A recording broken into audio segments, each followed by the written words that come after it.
What number are you? 062? Yes. Hello, this is 062. Addie, you asked me to record. Thanks for the reminder. We're going to do our demonstration speeches today. I'll pause just a moment. When we get started on the actual speeches, we'll give you the opportunity to see them. So at some point you want to do it. And, like I said, all the years I've done it, I've had to do this several times, and sometimes it's annoying. A lot of times you gotta do it when you don't want to, but something's gotta get done, so we're gonna try it here. Now, the first step, normally I'm more of a trout fisherman, but we're gonna be doing a bass rod setup today. More interesting. The first setup is we're gonna use a monofilament backer. And what this does is the main line on this fishing rod is gonna end up being braid. But braided line doesn't bind to these reels very well. They have a tendency to slip because it's a thinner, slicker line. And Bryce Boyer, the owner of Whitewater Outfitters on Eastern Long Island, says about a third of the reels that he has come into his shop for drag issues are actually because they have braided line on them. The braided line slips. We're going to start with a monofilament background here. Y'all see that? First thing we're going to do is we're going to wrap around our arbor here. We're going to start with an arbor knot. Take this line and loop it around. This. And all we're doing here is we're just going to create a simple overhand knot. Right there. Well, we want that loop to be, or we want the running line of our fishing line to be in that loop. And on the end here, what we're going to do is create another overhand knot. Let me know if I get out of frame there.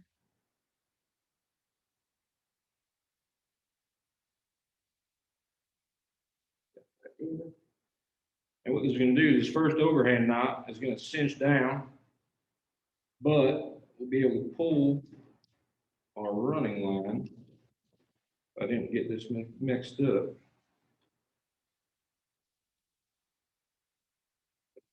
And we'll cinch down on the reel.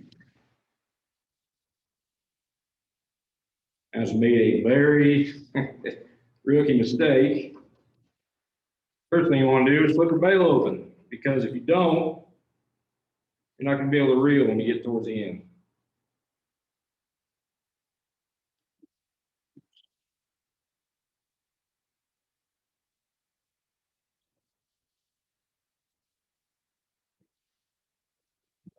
Flip our bail closed.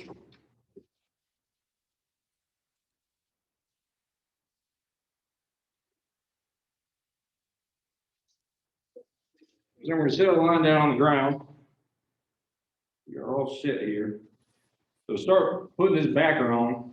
We want to go up here between the reel and the first eyelet. We want to create a little tension with our fingers. We want a little bit of tight wraps on here. And we're just going to start spooling up.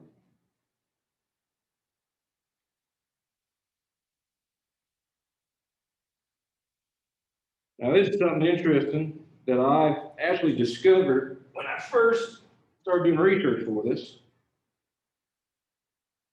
Is you actually want, I can't see it too well, but the way that line is coming off that spool on the ground, you want it to come off and then go on your reel in the same direction.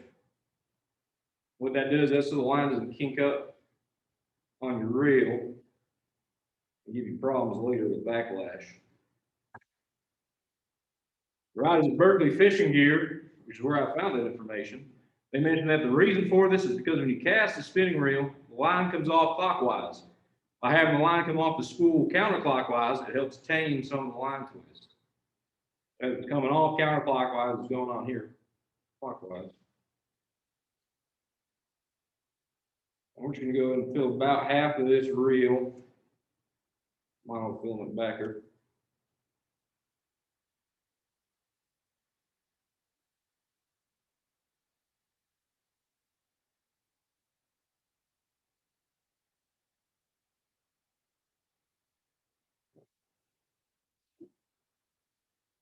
Need one of the most useful tools.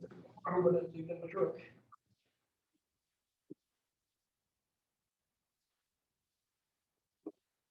That's it.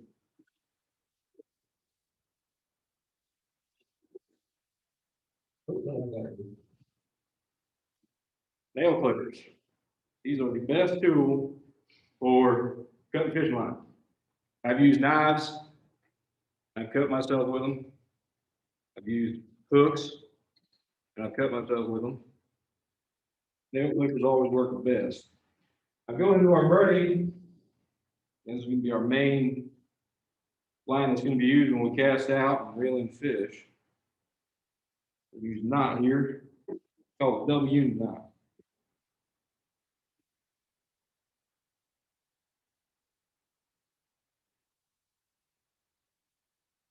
Double unit knot, we're going to take both our lines, lay them out next to each other. That. So what I'm going to work with. Start with our mono. We're going to double it back on itself.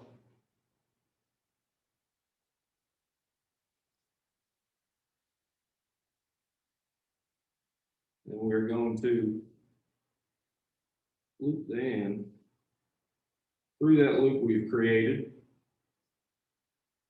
Sounds here.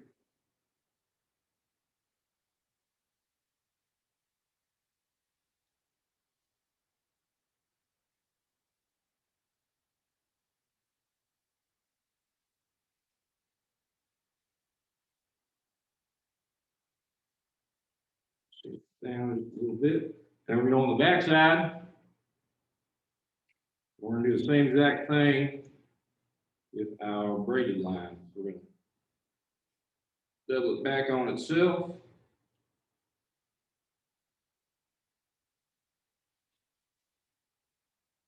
We're going to loop it through.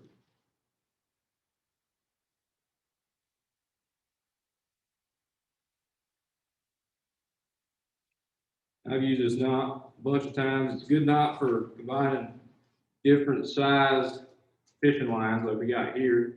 And the braided line is a lot thinner than the monofilament.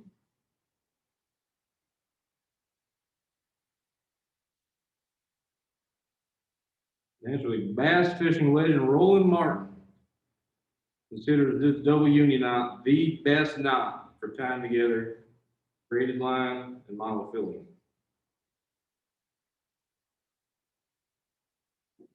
Get your fingers up just a little bit. Yep.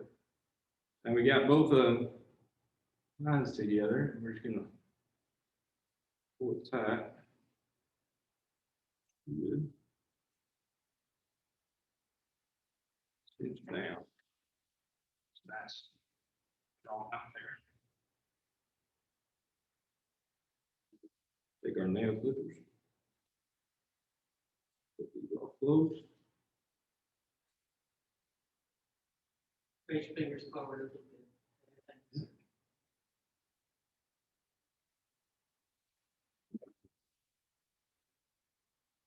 So now, let's not get too tangled up here. Get our tension back. Put it on the ground. And we reel the rest up with our braid.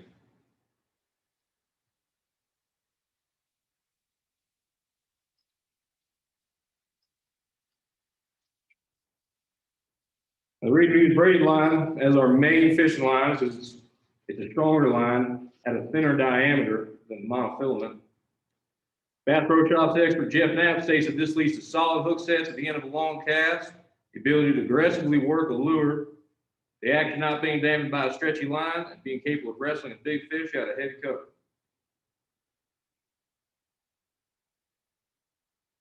We're coming on a critical moment here where we want to get the right amount of line on the reel. Too little,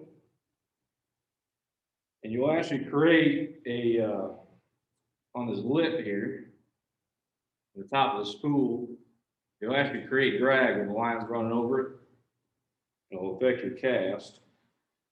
Too much, and when you cast, all your line's gonna fly off the end of it. You want to get about right up to the edge.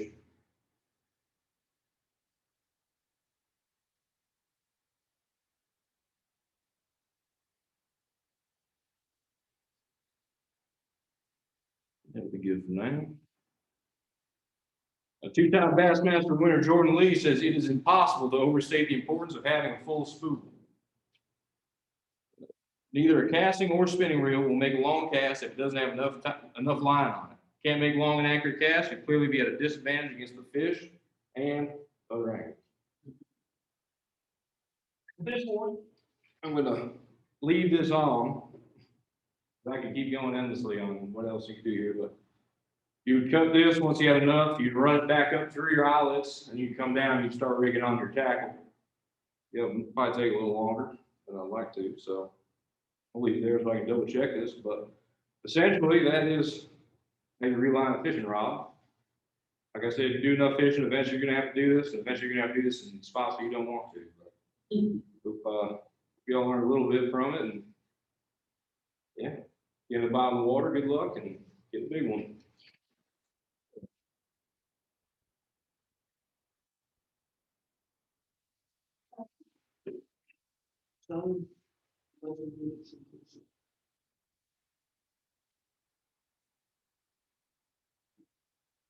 All right, so I negotiate.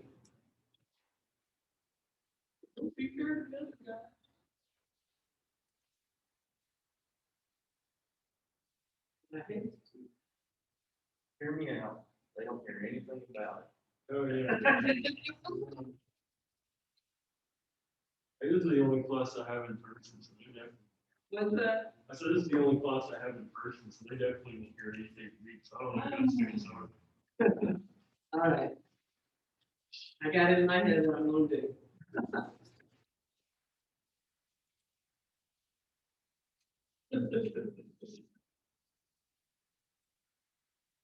Our persuasive doesn't have a time limit. Does that help?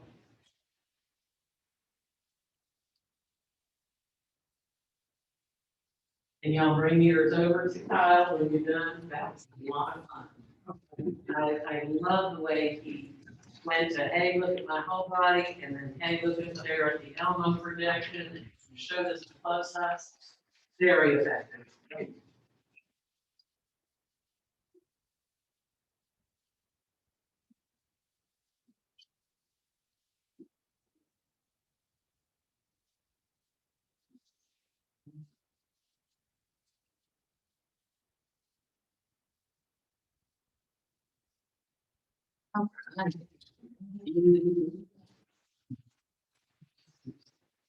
There's also, some of them cut already over here.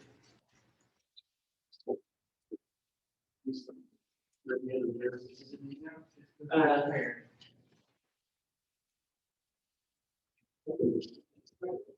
And here's some that are already cut too, if you want to use the scissors that are cut.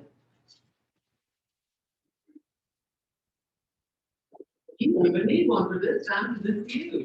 Yep. And you can turn that, turn the computer that's recording wherever the speaker will be. We might need to move that chair if somebody's gonna stand behind the computer. I don't know if it gets in the screen or not. It's not on the screen. But What's image made? It's inside anyways. that was a great beginning. Did you notice how he managed the space by doing the full body and everybody, he stepped out to the side, and then by using the elbow and doing the close-up? I watched you watching him, and you followed that movement. Speakers can use presence and shifting the movements of the room and engaging everybody, so that people will follow you. That's why some of those TED Talk speakers you mentioned go across the stage or move closer to people. It's that the eye follows. Are you gonna be demonstrating here? Or are you gonna stand there? It might be better to demonstrate, like, not that far away, but maybe, I love it. I don't wanna be. See, I don't tell them. I really Would you be offended? Just over in this area would be good. They're outdoors, and I think of good old boys, this is my father, in the highest regard. Why we call that pool? Okay, Where's well, I the think beer? to get. Do you want this type of, or do you want? Again, categorized with bird hunters. I don't even know where you're getting checked. Right here? Got it? All right, try and not knock it over. But they, Then, Not taking you out, you do. are retired and get into that kind of stuff. Right. But they get into the. They have seen us going to some of the nations and they're concerned about acid runoff and all that. But I think to get a wide variety of people. Do very unheard of. We don't do all of them. Right, and recycle paper. can't wait for the day that every computer has a solid state drive. I'd love to. Mine only got hard drive. That might be the only thing that you know. This is. I'll let you know when we. I have hard drive. It's actually for 35 years. Because They they're were solid state drives. But, like, you want, like, there's no We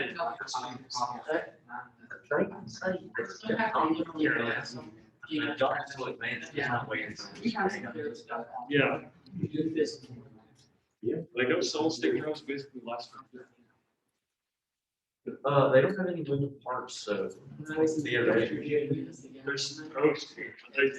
they definitely don't. That's the chemistry for the sweet spot of trying to convince somebody to feel. I would mention it about 3 times to you. You might hear about it some more. Yes.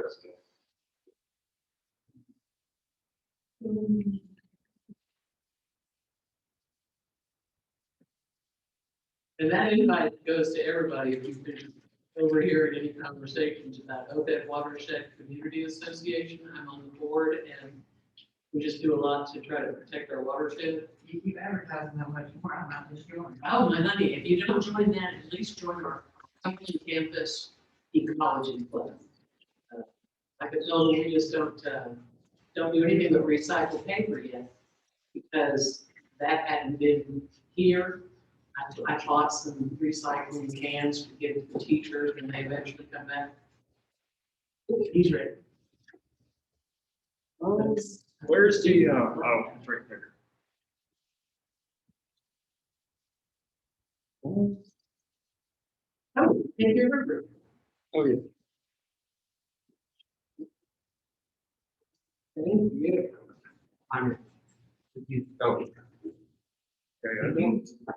I don't know exactly where to position the computer. Okay, because you're gonna be moving around. Well, maybe it'd be good for them to. You can actually go plug it in, if there's a plug behind there. You can, we can move it out there, as long as you're loud enough. Did you put that little, no, the lavalier is next to the podium, if you want to put it on your shirt. Oh. Guess you can move the computer. It's working right.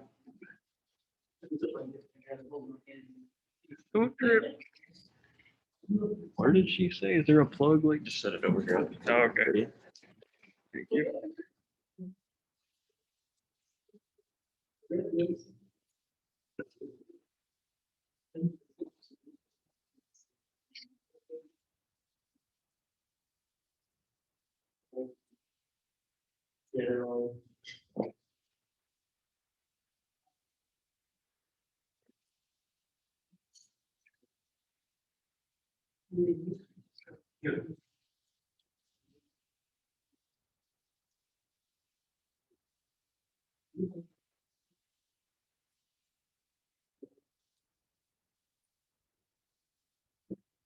Hello, everyone. Today, I'm going to show you the steps of building a gaming PC.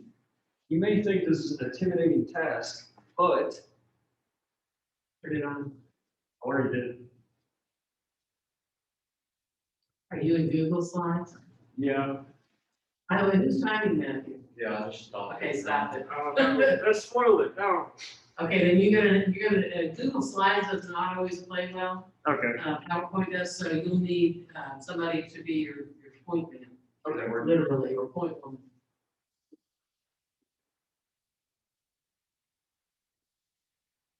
I love it. Want to start all over? Yeah, Okay. absolutely. Okay. Talk. Everybody. By the way, I love that you got cue cards with. Hello, everyone. Today, I'm going to show you the steps of building a gaming PC. You may think this is an intimidating task, but it's as easy as building a Lego set. All you have to do is follow the directions. Now let's go through some quick benefits of building a gaming PC. You'll gain more technological experience and knowledge from this. Mark Kernia of LifeWire.com, a graduate of UC Berkeley and an expert in computer hardware, states that one of the less tangible advantages to building a computer from scratch is knowledge.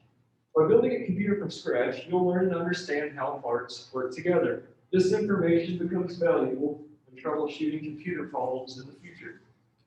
Next, it will provide a sense of accomplishment, and you'll additionally gain a powerful piece of tech that can be used for purposes besides gaming, like for business, for, of course, leisure. And the last benefit, it costs less than buying a built PC. Russ Ware of mediumpublications.com writes, if you are clever and shop around, pick the right time to buy and are prepared to perhaps wait a while for something to be produced, you can definitely get more bang for your buck by building your own PC. Now let's move on to some free PC building steps. Even after this demonstration, you should look up guides and other demonstrations on YouTube. You should make expectations about the performance of your PC. One of the most important steps is to create a budget. Mix and editor from thenextweb.com points out that the first thing you should do before picking the parts for your PC is outline what you need it for. That'll help you better plan your budget and also steer your purchasing decisions in the right direction. When you inevitably realize you will have to compromise on certain aspects. Going down the list some more, you need to read plenty of reviews on each part that you buy to make sure you are getting a good part. You don't want anything that is of low quality. Make sure you have a screwdriver handy, a thermal compounder case for your CPU, and have some zip ties for cable management. Here are some recommended YouTube videos for the research step in crew building. You got Linus Tech Tips there building a PC, Austin Evans with some various technology there, Jay's 2 cents with some PC parts, and you got Unbox Therapy. Now before building, you must know what each part does, and which ones are the most important for the fastest possible performance.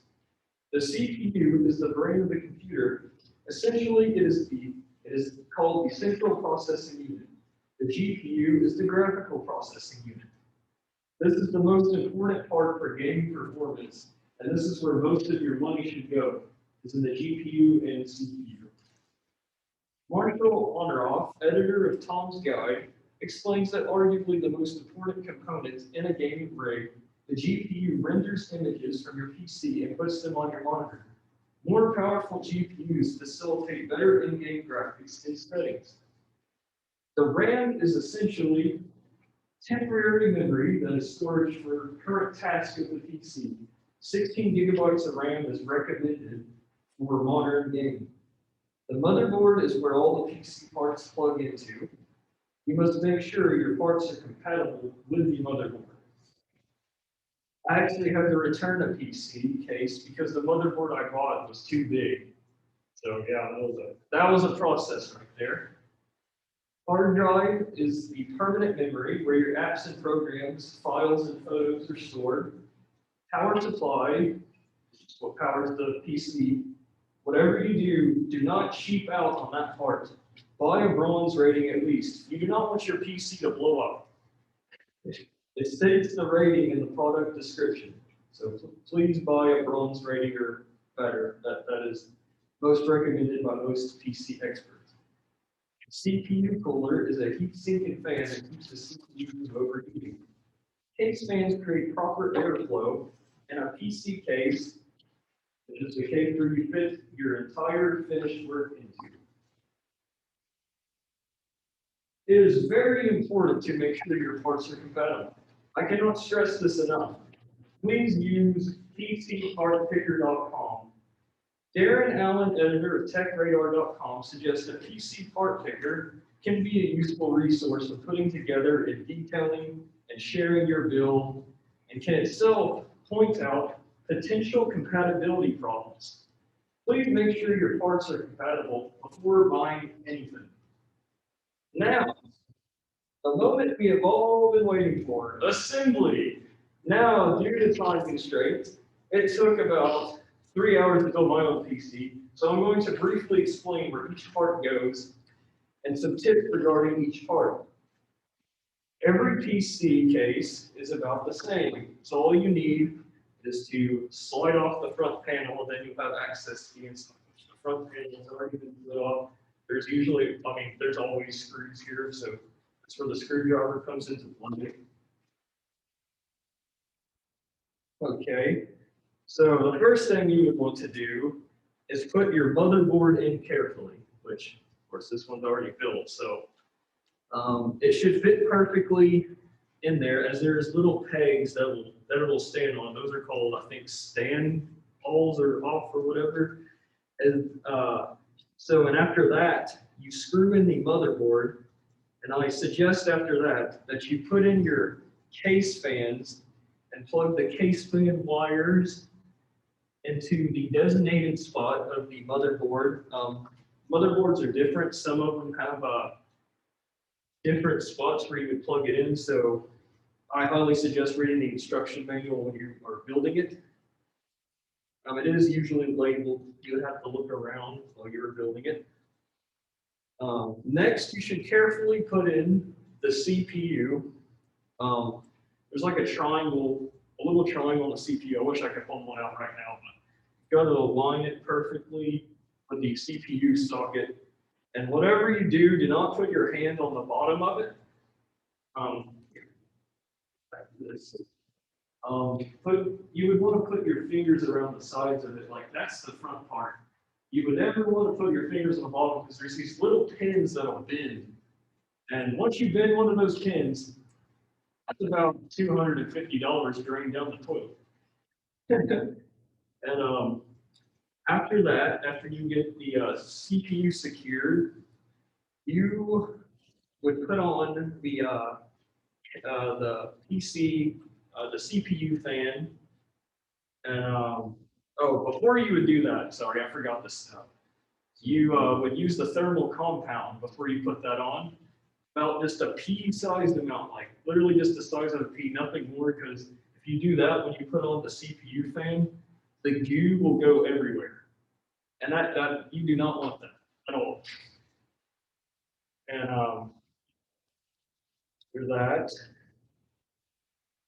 put on the CPU fan, and consult instructions or videos if you have trouble with that step. Next, I suggest putting in the RAM sticks and the second and fourth channel on the motherboard for dual channel support and maximum speed. Never put the RAM sticks right next to each other, because then you don't get that dual channel support. It will only pop up on your computer as like 8 gigabytes of RAM rather than 16. So you would not get your full performance if you did not put it in the second and fourth slot. Now, you install the most expensive part of your game. If it's a gaming PC, most expensive part is usually the GPU. This is where all your graphics for your games are created. And I was personally very nervous about this part. And I thought I actually broke mine during installation. Like, I put it in, and like it wouldn't go in all the way, but it also wouldn't come out. So that was a very scary experience. I mean, $400 worth of equipment that might just break, and no, I think it's like, it's a very nerve-wracking experience, but it is still easy if you follow the directions. And I eventually got it in correctly. So do not be scared. And when you plug it in, you take the PCIe cable and you plug it into the motherboard. And again, consult the instructions on where that would be on the motherboard. Next, I suggest putting the power supply in. This step's fairly simple. You just put it in the bottom of the PC here. You would want the exhaust part, obviously, to go up on this end. I've actually watched a terrible, this one was viral. There's a terrible guy by a media company called Verge, and they put in the power supply with the exhaust going in the PC, and that will tear up your power supply in no time. So whatever you do, I don't know how he made that mistake, but make sure it's the air is going that way. And then you plug it into the motherboard by looping it here and plugging it into the appropriate space. The last part you need to install is the hard drive. Just put it in the designated hard drive bay, and put it into the designated SATA cable ports on the motherboard. Every cable you need will come with each part, so don't worry about buying the separate cables. Now, after you are done with all this, feel free to use zip ties to organize the cables.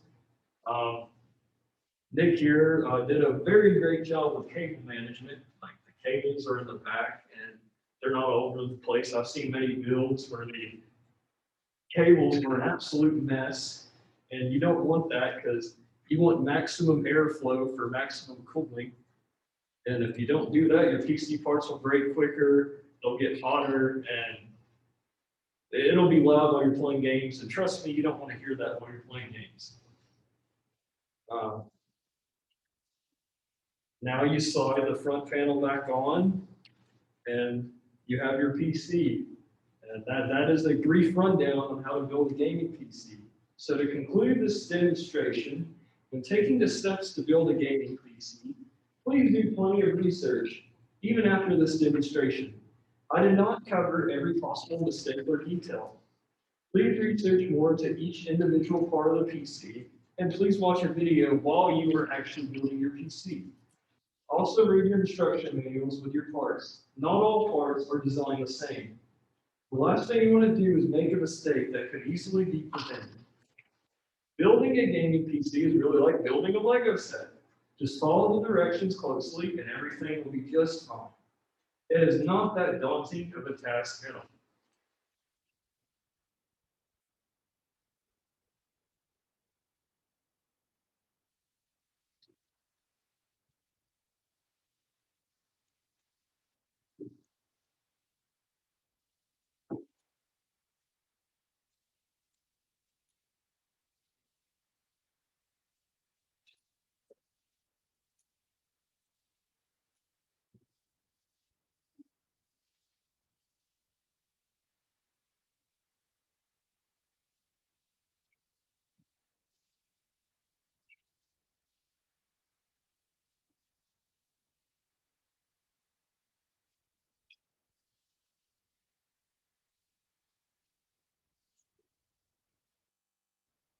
When street we get Nick for what he did, because that was awesome.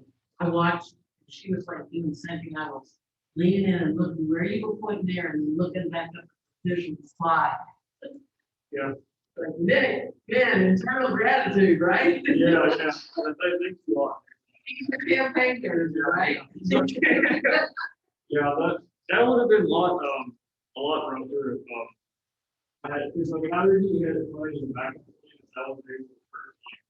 There's just points up there, and be like, this is where this goes. Do you feel how less effective that would have been? Yeah. It would have been very nice. Yeah, and I love the metaphor of the Legos, because literally it's clip. Yeah. But it's all right. That's literally what it is. Did we say that last session? Which one of us said that? 'Cause I know we talked about that. We were like, it's literally just like Lego. It may have been, wasted. Yeah, I don't blame you. It's a good metaphor.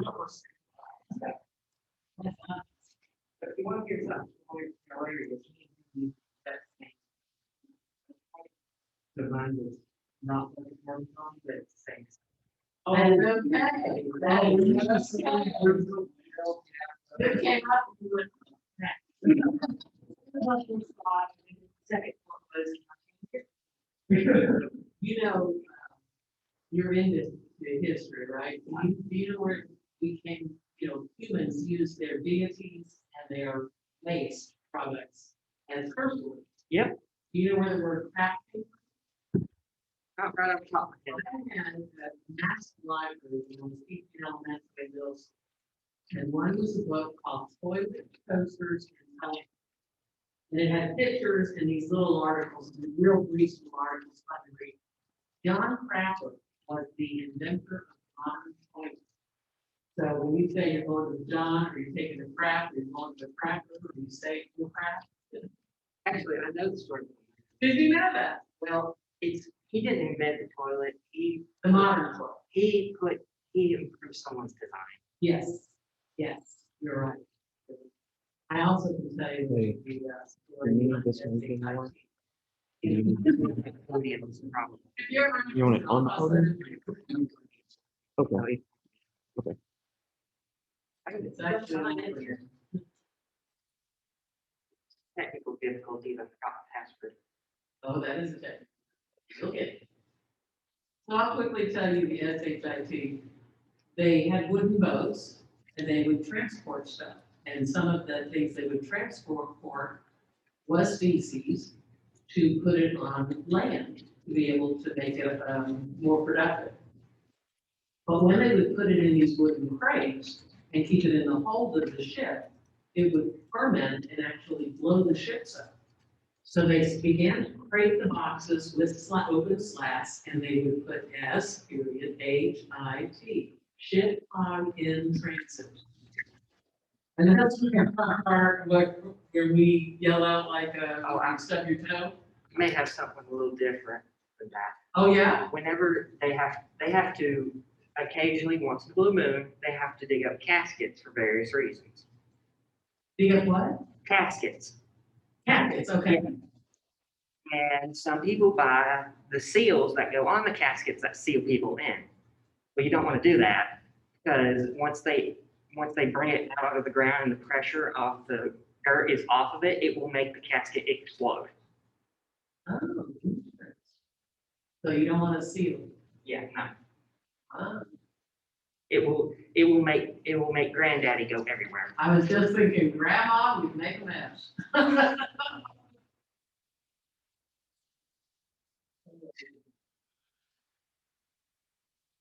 Since it's taking several minutes and we've gone to the graveyard, they used to, people would go into like comas and they thought they were dead. So in the Victorian age, they worried so much about that, they put bells with a string in the casket so that if bells started ringing in the graveyard, somebody would know to go dig them up. There's a scary story for one of those. It was supposed to be like the story was a gravekeeper was walking around and he hears one of the bells going off. And since the bells are attached by a pipe, you're supposed to be able to hear whoever's in it. And he ran up to it and he's like, "Hello, is somebody in there?" And they're like, yeah, I need help. Let me out. And he acts like he reads their name off of the gravestone. And they're like, "Yeah, that's my name." And he's like, "No, that's not your name. And that's not the date you died. So whatever's in that casket can stay down there." Oh, you think that was like just a scary woo? Yeah. Okay. I love storytelling when somebody gets into it. That's something like that, because we all end up having children.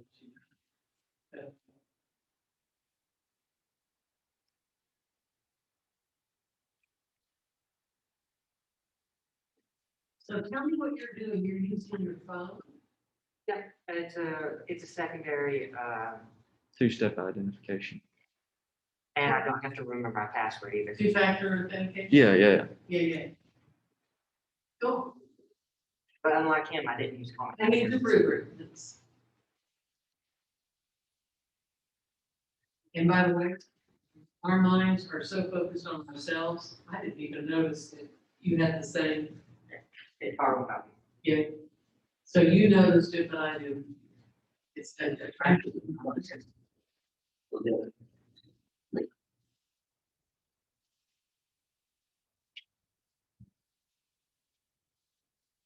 You guys having fun?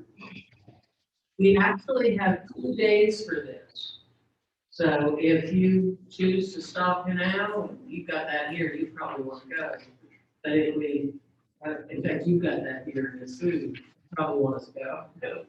So Nick, if we don't get to you, No big deal. you want to leave that in my office, or you want to take it with you? I'd like to take it with me. I understand. Ready? So, If that's Google Slides, you may need a point. yeah, it's Google Slides. Is it where is the forward? Yeah, it's the part. All right, good morning, good evening, or whatever you want to call it, since we're having a day. I'm Alexander Swindon, and this is how to collect energy, which, yes, it is thrilling as it sounds. We'll go over a couple things you're going to need, watch a couple things you might want, things you're going to need to do. Now, money. A lot of it too, and you don't need, and it's not going to be a car either. Because a lot of these antique places, or, you know, garages, yard sales, wherever you go, will only take cash. So I recommend basically bringing an entire suitcase of it, or whatever you can fit in your wallet. Pretty simple. Now, next, make sure you know what you want. There are 101 different antiques out there, and you can pick everything from a teapot down to a school book. Yeah, or, you know, a war memorial written back from the War of 1812. You just gotta decide what you want. Now, according to Bob Green, with antique metal film classes, who has well over 50 years of experience, states that if you don't know what you're going to get, why go antiquing at all? Because if you don't know what you're collecting, there's just no point in it at all.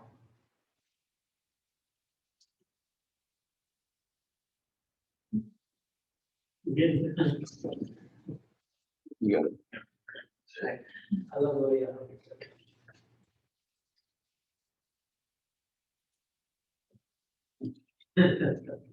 Yes, some work will be needed. Antiquing, though the exciting, thrilling adventure it is, you're going to need work. You'll go into somebody's garage, somebody's yard sale, and you're going to go through mounds of junk. And you better keep out of it. Some of that junk is actually antiques. And if you throw it, you're going to have to probably buy it. And I will not say if I'm speaking from experience now. Now,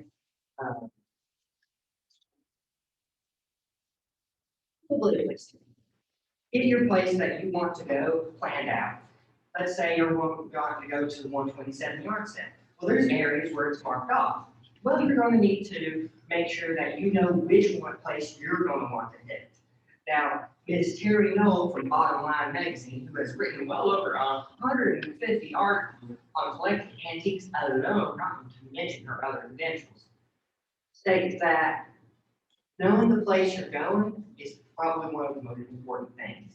Because, for the simple reason that all of those places are going to be different. Your antique stores, probably not the best place to go. They know the value of stuff, and they're going to try to jump the price on you on something that may be only worth $1. I would recommend going to, your grandma's attic, the neighbor's garage sale, watch the 127 yard sale because there are vendors out there and they know this stuff. So, highly recommend also keep an eye on things. Next, bring a book or use a website while you're antiquing. Because you're not going to know everything that's an antique or not. And you're going to need some kind of reference. And this ties that back into knowing what you want to get. Because if you bring a book, you bring a website, you're going to know exactly what it is, how much it's worth, give or take a couple dollars. Now, with the two sources here, I'm recommending more a website over a book, because the book's publication could be out of date and you don't know it.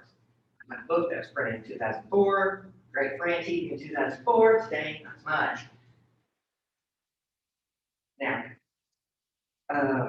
and let's see here, Richard Stowe, sorry, I didn't know how to say his name there for a second, come on, this, writes in his book, Toy Boats, A Century of Treasures, that, getting a good reference of what you're going to get is good, because it'll let you know, here's how old this item is, and this is how much it's worth.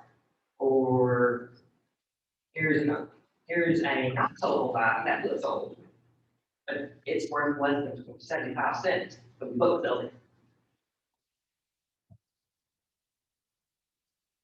Be careful. Be extremely careful. That's both dealing with and buying things for people, and just when you're looking for stuff. Because there are things that will cut you, and there are things that will give you tetanus. And you will have to get a tetanus shot, and let me just say that it is not fun. And when dealing with people, you're gonna need a leg up. Because people will try to get as much money as they can out of you for, let's say a book from 1920, over 100 years old at this point, 101 years. This book right here, somebody may say, oh, I give you $20 for it. Book's only me. This book to the right person is maybe only worth $2. Maybe $1 for $2. You do have to pay for what you get. That's great. A lot of people, some people think that they can go into some place, find an antique that's free and just walk out. Yeah, no. Most antiques, your good antiques will cost you a couple dollars. At least. And trust me, what you think is some great masterpiece from the 17th century is actually something Bubba Joe painted in his backyard. Now, the last step of this is go home, enjoy that antique teapot you bought, that, hey, it's yours, and you probably paid a little too much for it. Go home, enjoy it. Whether you put it on display or you use it, it's up to you. Antiques are what you want to make. Now, last source I want to cite here, maybe not, I feel like, is in an introduction to antiquing, Erica Stanton writes that antiquing can be one of the most difficult things that you ever decide to get into. For all the fakes, all the expenses, for all of the little itty bitty things you've got to keep an eye on. Because even the smallest detail to make that $100 antique you plan on selling worthless. Now, in this stated that antiquing is a very exciting venture, and it is, as long as you know what you're doing. And thank y'all very much. The rest of the day begins.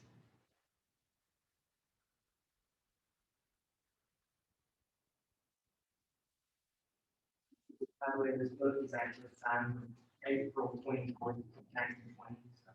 But the time, Well, I kind of started it a bit late accidentally. I think it was like around 6 minutes, 6 to 7. I'm sorry, what's the title of the book? Did it put on that one? True Stories of a Great War. Originally printed in 1917. Okay. I'm not the time, man. After you. That was my bad. I think it was around. So I just want you to see some of the sources, I put them on here just for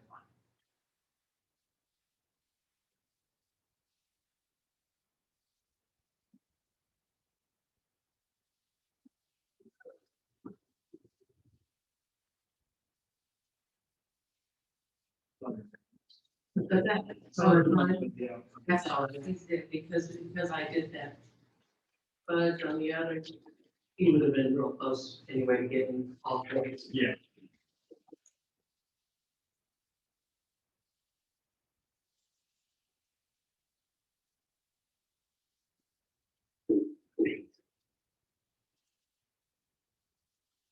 They're all like that.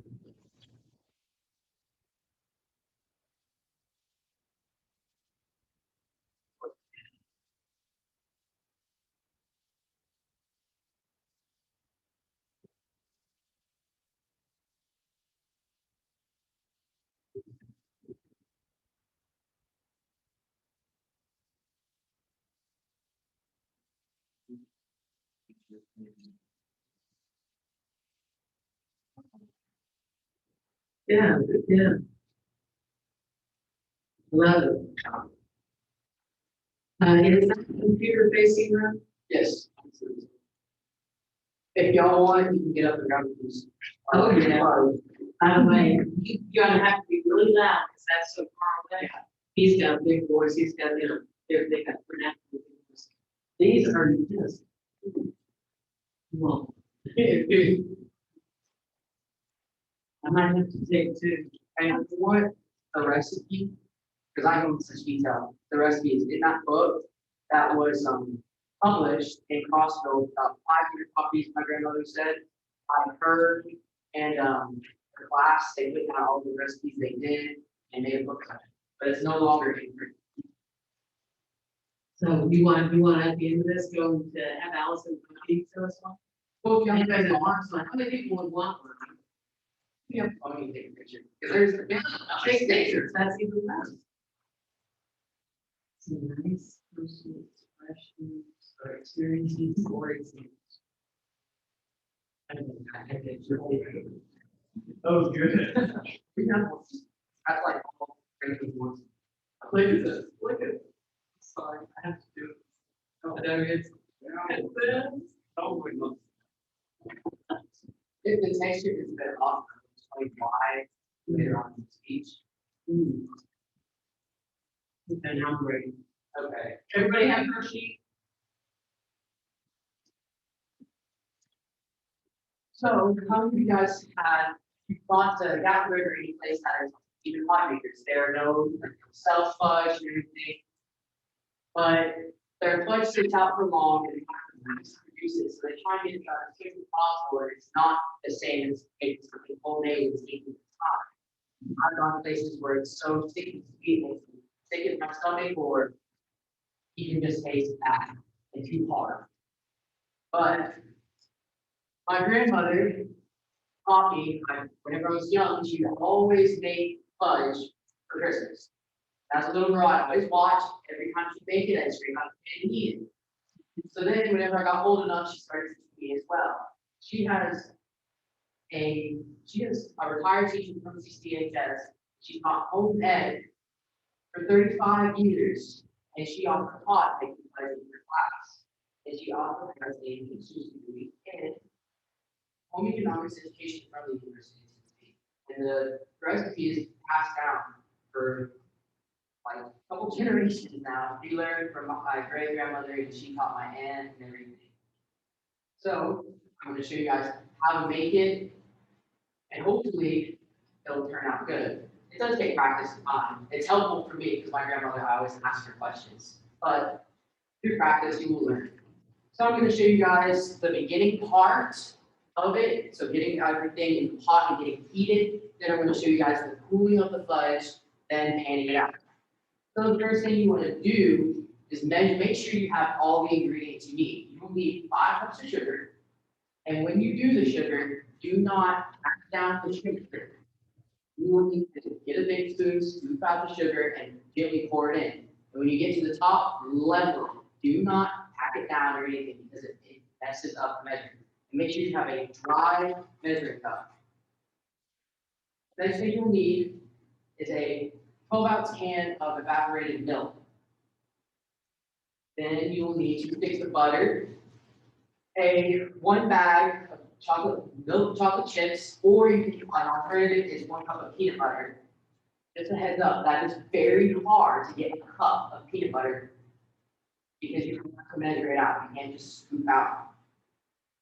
And then you'll need a 7-ounce jar of marshmallow fluff and a teaspoon of vanilla extract. And if you like nuts in your fudge or anything like that, you'll need 1 cup of that. Okay, when you have all your ingredients, you want to start off with putting everything into a pot. This is an aluminum pot. You cannot use, some people say a saucepan, but this is the one we've used for a long time because it's very big and it can handle the heat. You don't want to use non-stick or anything like that because it won't distribute the heat evenly. So when you add in, you need to first add 5 cups of sugar, 2 cakes of butter, the can of evaporated milk. You will set your stove on high heat, start, and make sure you use a metal turner and stir in the pot, rotating the bottom constantly, because that sugar will burn to the bottom and ruin the pan, the pot, and the fudge. As soon as the mixture starts boiling, you can turn down the heat to medium. And keep continuously stirring and scraping the bottom. There's a lot of work. And it sucks because the steam will come and hit your hand. And if you want, you can put a mitt on to protect your hand if you want to. While it is on medium heat, time will vary depending on how humid it is and how dry it is. Usually it takes around 6 to 7 minutes while on medium heat, and it will turn in to the softball stage. Some people use a Kelly thermometer, but my grandmother says that it's not always correct and it won't always turn out the same, especially with the weather. So she does the softball stage, which you get a small glass bowl, fill it with cold water, and you make sure you take out your spatula and get some drips and drop it into the water. The ball, you want to pick out the ball from the water, and it will be solid but not hard and be squishy. That's called softball stage, and that's when you know your fudge is ready. Now, fudge is normally made during winter months because of the humidity. Yesterday, it was rainy, which affected how fast it got done and everything. Carol Speak says the humidity can affect the fudge and make the mixture reabsorb moisture from the air. And Carol Speak has had many of her recipes featured on Food Blogger and Taste Spotting. Once the fudge is hit its softball stage, you want to take it off the heat. Not just enough. Make sure that you use something because this will be heavy. And you do want to use one hand because this is burning sugar. It will burn you, and if you drop it or anything, it will ruin it.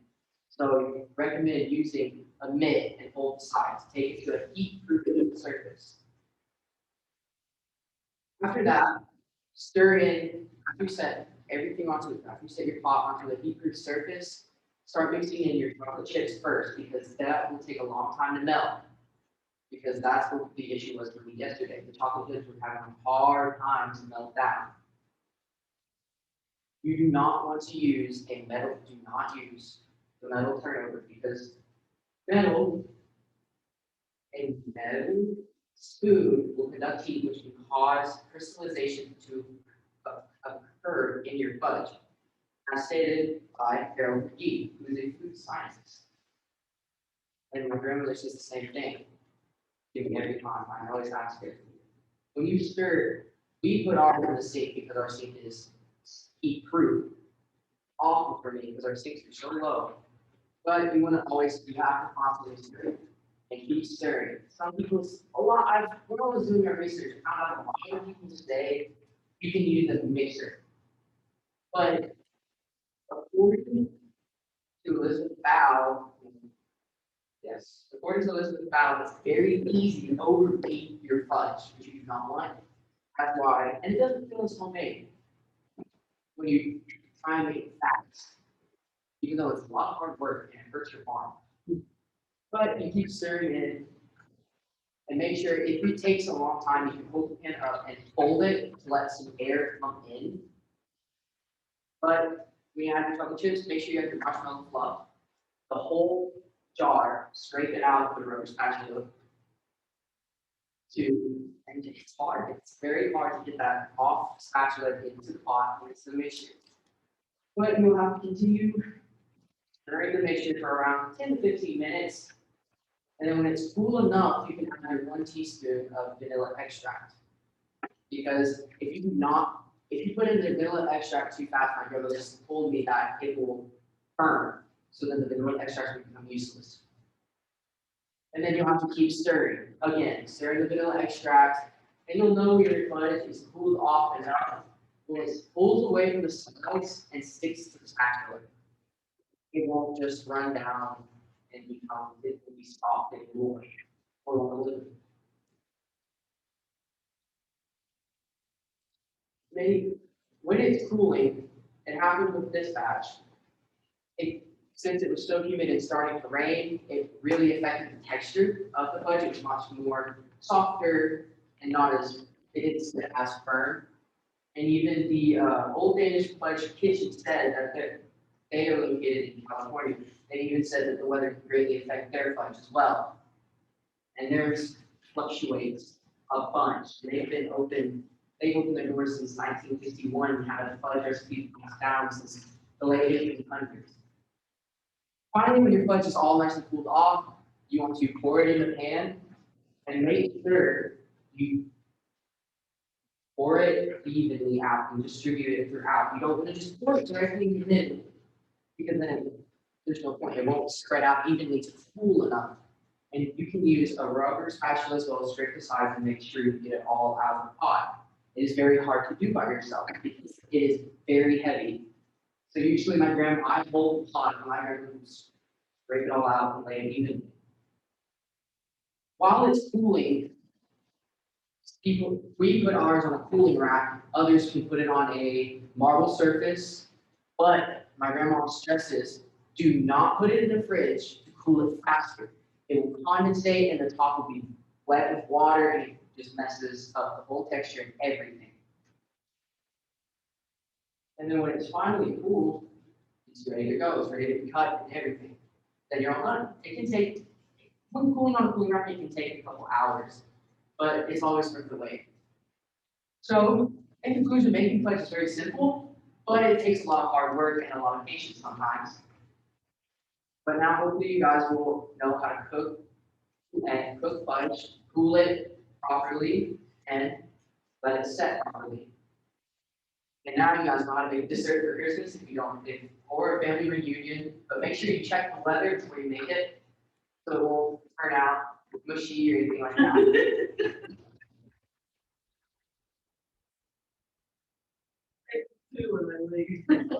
Okay. We don't need it. My mother is, I don't know, she's probably told me that the baby fish can only taste sweet. It makes it become sweet. Do not buy that. I don't know.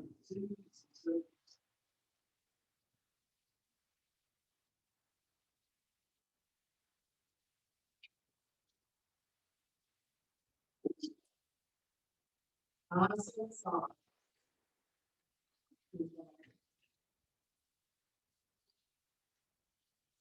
Okay. Matthew, can I see your score again? I didn't write it down.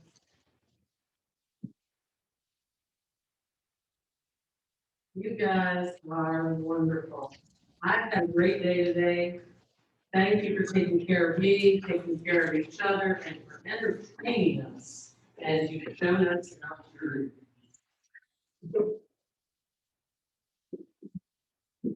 You have been done.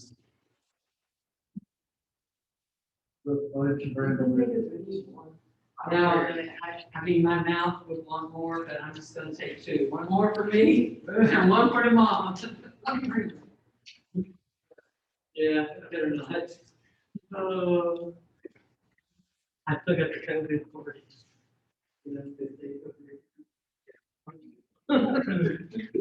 All right, ladies and gentlemen, thank you. Kyle, could I beg you to return this? God bless.